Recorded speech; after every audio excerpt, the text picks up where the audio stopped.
पेशरफ्त कल मईशत के हवाले से सामने आ रही थी कि शायद हमारा स्टाफ लेवल के ऊपर एग्रीमेंट हो गया है, लेकिन फिर रात को कुछ सीनियर सहाफ़ी उन्होंने ट्वीट किया कि नहीं, ऐसी कोई फिल वक्त बात नहीं बनी है। फिल वक्त ये है कि शायद पाकिस्तान और IMF के दरमियान कुछ मामला तय पा जाएं, मुज़ाकरात ख़त्म हो गए हैं। हुकूमत और ये जो आलमी मालियाती इदारा है इसके दरमियान स्टाफ की सतह पे मुआहिदा अभी तक नहीं हुआ है। कल एक्सपेक्टेड था और खबरें आना शुरू हो गई थी कि जी मामला तय पा गए, लेकिन अभी तक नहीं हुआ कोई बहुत बड़ा ब्रेक थ्रू, इसको नहीं कह सकते। मुज़ाकरात में एक्शन और पेशगी इक़दाम पर इतफाक़ किया गया है, यानी कि IMF ने कहा कि पहले कुछ करके दिखाएं जो आप कह रहे हैं कि हम करेंगे।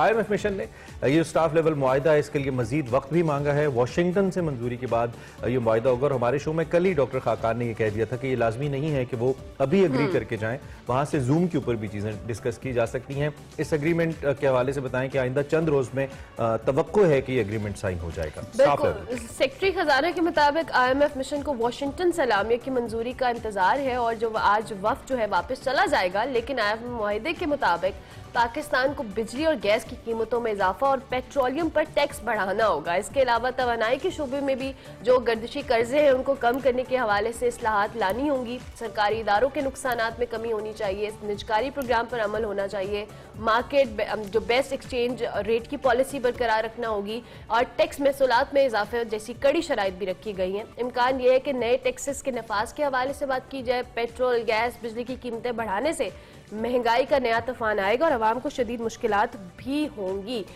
दूसरी जानिब जी, स्टेट बैंक के ज़र मुबादला के ज़खायर में मजीद कमी देखने में आ रही है और माली ज़खायर 2 अरब 90 करोड़ डॉलर की कम तरीन सतह पर पहुंच गए। मैं यहाँ पे पेट्रोल का भी थोड़ा जिक्र कर दूं। आप ये लाइनें लंबी लंबी जो देख रहे हैं, ये पेट्रोल के बाहर है और ये पेट्रोल मुफ्त नहीं मिल रहा नाजरीन, ये पेट्रोल पैसों के बावजूद नहीं मिल रहा। कल मुसद्दिक मलिक साहब ने, डॉक्टर मुसद्दिक मलिक ने प्रेस कॉन्फ्रेंस भी की और सीनियर सहाफ़ी हामिद मीर साहब ने उनकी तवस्सुत से एक खबर भी दी कि जी बड़ा सख्त एक्शन लिया जा रहा है या लेने जा रही है गवर्नमेंट आज के दिन से।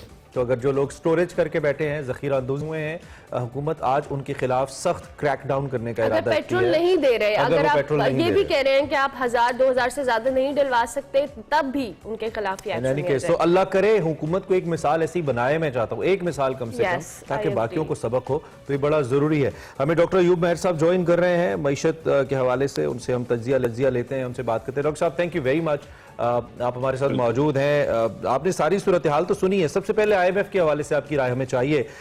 हम नहीं पहुंच सके किसी नतीजे के ऊपर, इसकी बुनियादी वजह क्या वाकई out of the way IMF जाके इस वक्त हम पे ट्रस्ट करने को तैयार नहीं है, या वो इक़दामात इतने सख्त हैं कि एक सियासी हुकूमत के लिए मुमकिन नहीं है कि वो ऐसा करे? आप क्या वजूहात देखते हैं अब तक कोई मंतकी नतीजा ना होने की?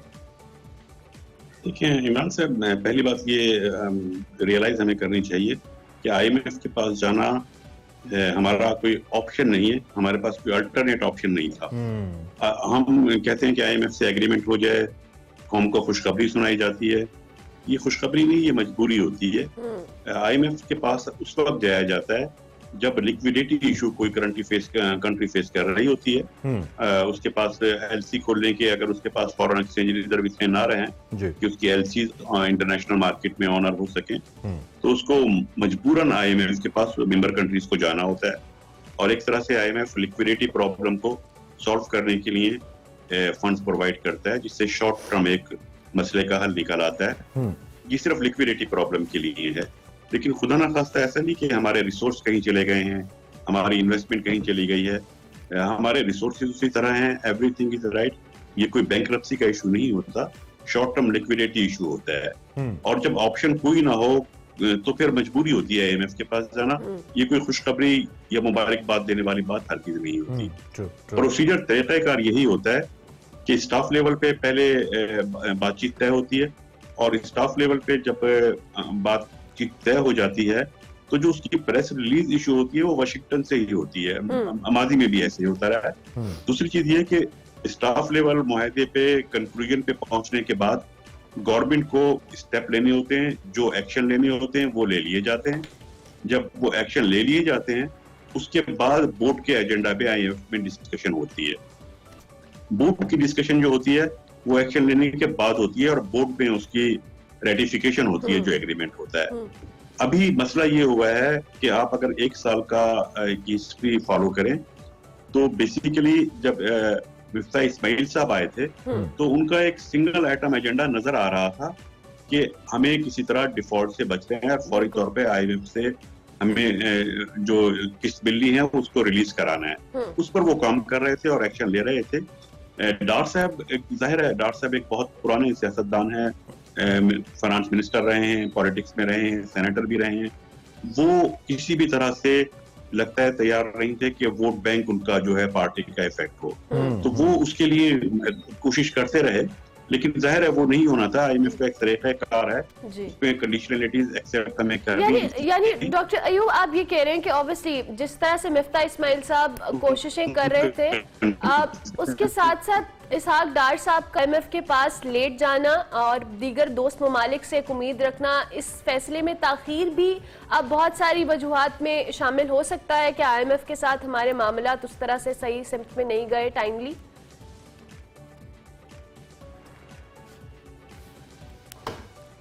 डॉक्टर अयूब आपको आवाज आ रही है? इसके रीजन है, एक ताखिर की गई है, दूसरे लास्ट ईयर फरवरी में। जी मुझे आवाज आ रही है। जी अपनी बात कंटिन्यू कीजिएगा।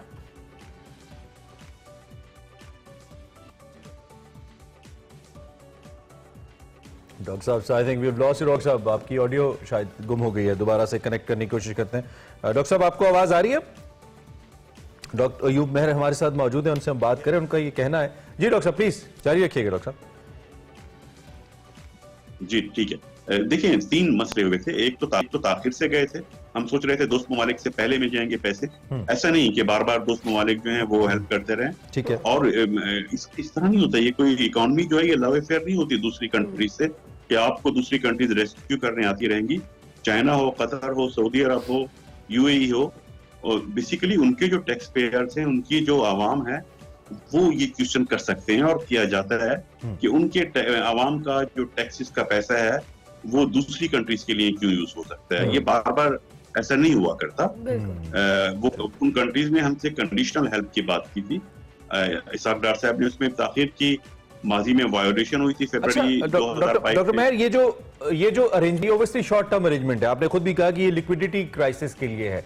थोड़ा सा हमारे देखने वालों को और हमें भी ये समझाइएगा कि अगर इन शॉर्टर रन हमें इन शॉर्ट टाइम के लिए हमें ये पैसे मिल जाते हैं और वो जो 5 बिलियन जिसका IMF कह रहा है वो भी हम अरेंज कर लेते हैं, एंड देन दैट कोई 11-12 अरब हम एक्सपेक्ट कर रहे हैं इधर उधर से, वो भी हम कर लेते हैं। हमारी तो आगे मार्च के अंदर बड़ी पेमेंट्स ड्यू हैं जो हमने करनी है। इमीडिएटली हुकूमत ऐसे क्या इकदाम करे? आपने कहा इकोनॉमी कोई लव अफेयर नहीं होता मुल्कों के दरमियान, राइटली सेड। हुकूमत फिर क्या ऐसे इकदाम करे? हमें तो बड़ी स्ट्रक्चरल चेंजेस चाहिए, हमें तो ये जो सर्कुलर डेट है इसको करने के लिए लाइन लॉसेस कम करने और उसके लिए पूरा निजाम चाहिए एक्टिव करने के लिए, जो हमारे पास नहीं है, टैक्स रिफॉर्म्स बेहतर करने के लिए, एक्सपोर्ट्स बेहतर करने के लिए। तो क्या इस एक वीकर गवर्नमेंट पॉलिटिकली ये कर सकती है और टाइम स्पैन इसके लिए कितना चाहिए फिर हमें? देखिए इमरान साहब, बात यह है कि जो सस्टेनेबल इशू है ना, ये 2-3-6 माह के लिए मसला हल हो जाएगा। जो सस्टेनेबल आपको अगर चाहिए ना कि फॉरेन एक्सचेंज के स्टॉक रिजर्व बिल्ड होते रहें, वो 2 ही तरीके होते हैं कि एक आपकी एक्सपोर्ट जो है वो बढ़ जाए, करंट अकाउंट आपका डेफिसिट कम होता जाए, और दूसरा FDI बहुत इंपॉर्टेंट है। ये दोनों चीजें जो हैं, एक्सपोर्ट का कम्पिटिटिव होना, एक्सपोर्ट इंडस्ट्री का ग्रो करना और FDI का आना, ये दोनों जिस इन्वेस्टमेंट पे, इसमें लोकल इन्वेस्टमेंट और फॉरेन इन्वेस्टमेंट जो डायरेक्ट इन्वेस्टमेंट होती है, मैं पोर्टफोलियो जो स्टॉक मार्केट की इन्वेस्टमेंट है उसकी बात नहीं कर रहा, वो आज शेयर बिक जाते हैं, कल खरीद लिए जाते हैं, वो एक बहुत इमीडिएट इशू होता है। जो लॉन्ग टर्म सोल्यूशन प्रोवाइड करता है सस्टेनेबल, वो FDI और लोकल इन्वेस्टमेंट है। जो इन्वेस्टर होता है, चाहे वो लोकल हो या FDI का हो, वो आपके शॉर्ट टर्म IMF के फैसलों पे अपना डिसीजन नहीं लेता, वो शॉर्ट टर्म चीजों पर डिसीजन नहीं लेता, वो एक फिजिबिलिटी बनाता है लॉन्ग टर्म के लिए। उसको यहाँ 10 साल 20 साल के लिए अपना कारोबार इस्टेब्लिश करना होता है। वो फिजिबिलिटी बनाता है कि 10-20 साल में कंट्री की कोई अनसर्टेनिटी तो नहीं होगी, किस सिमत में कंट्री जाएगी। उसके लिए उनका ट्रस्ट लेवल जाहिर है हमें रिस्टोर करना होगा, कॉन्फिडेंस बिल्ड करना होगा, और वो जाहिर है कोई छोटी। अच्छा, एक थोड़ा सा क्रिटिकल क्वेश्चन है, इसका एक पॉलिटिकल एंगल भी है, लेकिन मैं पूछना चाहता हूँ वो डॉक्टर मिफ्ता के हवाले से, he is doctor right, doctor Mifta Ismail, Mifta Ismail साहब के हवाले से एंड जो हमारे मौजूदा फाइनेंस मिनिस्टर इसहाक डार साहब, इनके हवाले से है। आपके लेजे से और आपकी बातों से ऐसा लगा कि इसहाक डार साहब शायद उस तरीके से अंडरस्टैंड नहीं कर पाए हमारी सिचुएशन को, और इसीलिए थोड़ा सा मिस हैंडल हो गया। तो डू यू थिंक कि अगर मिफ्ता इस्माइल दोबारा से इस सीट के ऊपर आए या कभी ये फैसला हो तो वो ज्यादा बेहतर होगा, the decision which actually Miftah साहब वाज टेकिंग, वो ज्यादा बेहतर होंगे? नहीं, मिफ्ता साहब आप अगर आएंगे, क्योंकि एक ट्रस्ट लेवल की बात है, और दूसरा मिफ्ता साहब की एब्सेंस में जो कंटिन्यूटी है वो देखें, जो वजीर ममलिकत है आयशा गौस पाशा साहिबा, वो IMF के साथ काम भी करती रही हैं। उनके मतलब है पहले माजी में उनके साथ बहुत सारे प्रोजेक्ट्स में इन्वॉल्व रही हैं, वो समझती हैं इस चीज को। अच्छा। उनका कोई पॉलिटिकल एंगल नहीं है, वो कोई पॉलिटिकल शख्सियत नहीं है। इसहाक डार साहब जो रिलीज देना चाहते हैं पब्लिक को, वो भी शायद ना दे पाएंगे और मुआहदे में देर होती जाएगी। इसहाक साहब कह रहे हैं बार बार, और गवर्नमेंट भी शायद ये चाह रही है कि लोअर इनकम ग्रुप पे इफेक्ट ना पड़े। How is it possible? मुझे बताएं, अगर GST की कंडीशन मान ली है कि वो 17 से 18% पे हो जाएगा, अगर GST बढ़ता है तो लोअर इनकम पे ज्यादा इफेक्ट आएगा। तो इसमें कोई पॉलिसी बताएं ना डॉक्टर साहब, कोई ऐसा हल बताएं कि हुकूमत कम से कम जो लोअर इनकम ग्रुप है उसको थोड़ा सपोर्ट कर सके, थोड़ा सा उसको मुआवनत दे। देखें, IMF ने एक चीज से एग्री किया है कि जो आपके सब्सिडीज हैं, अगर सब्सिडीज का साइज हमारा बहुत ही कम है, यानी जो दूसरी कंट्रीज हैं, नेबर कंट्री है, उसके यहाँ टोटल बजट का 25% जो है इंडिया का, वो सब्सिडीज पे जाता है।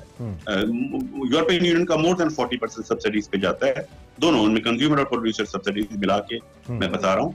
पाकिस्तान का कोई लगभग 9% जो होता है वो total subsidies, agriculture, industry, consumer, सब मिला के 9% से ज्यादा नहीं बनता।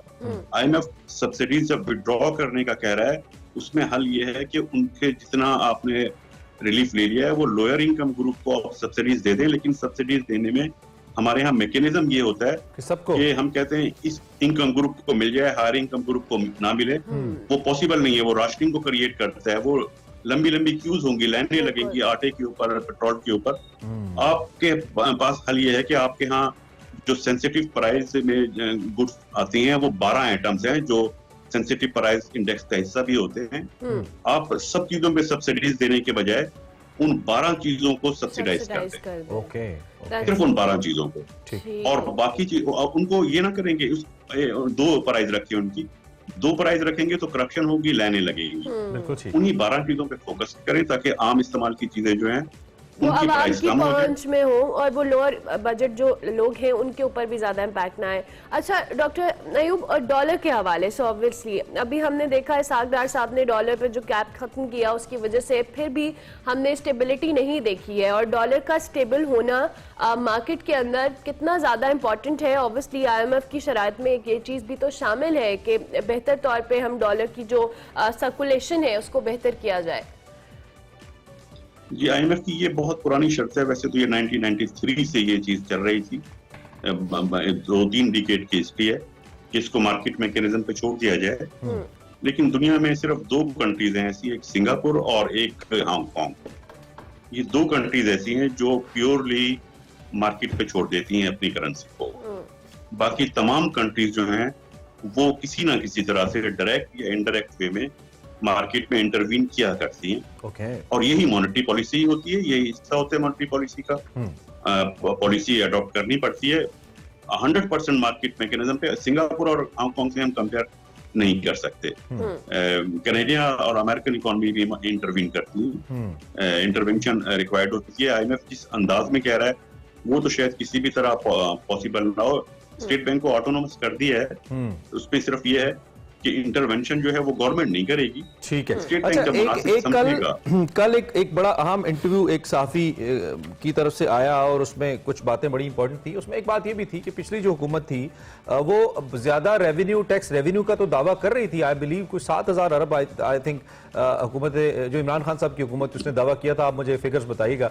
लेकिन उन्होंने कहा था कि हमने हिस्ट्री में हाईएस्ट कलेक्शन की है, लेकिन वो ज्यादातर जो था वो उन एक्सपोर्ट्स बेस्ड था जो हम बाहर से मंगवा रहे थे, और उसमें पे हम जो टैक्स की मद में हमारे पास पैसे आ रहे थे वो हम ले रहे थे, आई मीन हम रुपए ले रहे थे और डॉलर बाहर भिजवा रहे थे, कुछ ऐसा हो रहा था। और वो लिक्विडिटी क्रंच की एक बुनियादी वजह वहां से शुरू हुई और हम ये कह रहे थे कि हमारे टैक्स रेवेन्यूज बढ़ रहे हैं। तो आप इस खबर से और बात से किस हद तक मुत्तफिक हैं और क्या वाकई हमें उससे नुकसान पहुंचा, उसने बुनियाद रखी और अब हम यहाँ तक पहुंचे?